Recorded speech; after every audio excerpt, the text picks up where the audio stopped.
Most of us have grown accustomed to the comforts of life indoors, but there's a slew of adventures you could do outside. In this week's edition of What I Learned at Summer Camp, Delane Cleveland introduces us to an adventure skills camp that's teaching a special group of kids about outdoor survival and much more.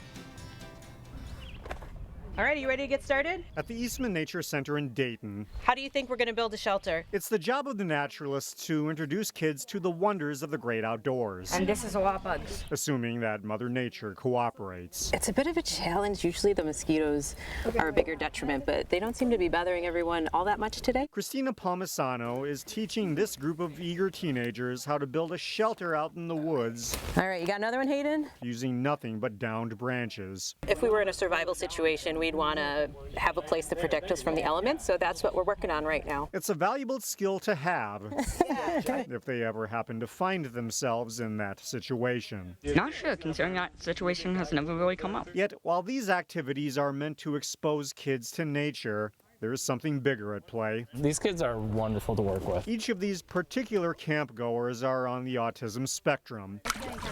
And the various activities they'll be exposed to this week will teach them much more than outdoor skills. So in the past, a lot of times, like kids like maybe with an autism spectrum would register for a regular camp, and they might have a hard time and struggle with both, interacting with other kids in the camp and some of the sensory issues. But when they're around other kids on the autism spectrum, Kurt Adophson says it's a more comfortable environment where they can develop their social skills. And so a lot of friendships are made at these camps, and they're exchanging numbers by the end of the week, and they're planning on getting together.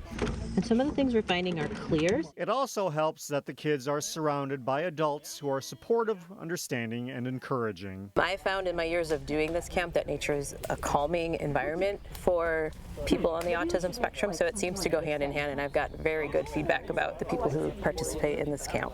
Everybody else gonna get in? This camp is now in its 5th year of teaching kids about nature and life. It's been a really fun and rewarding experience for me. In Dayton, Delane Cleveland, CCX News.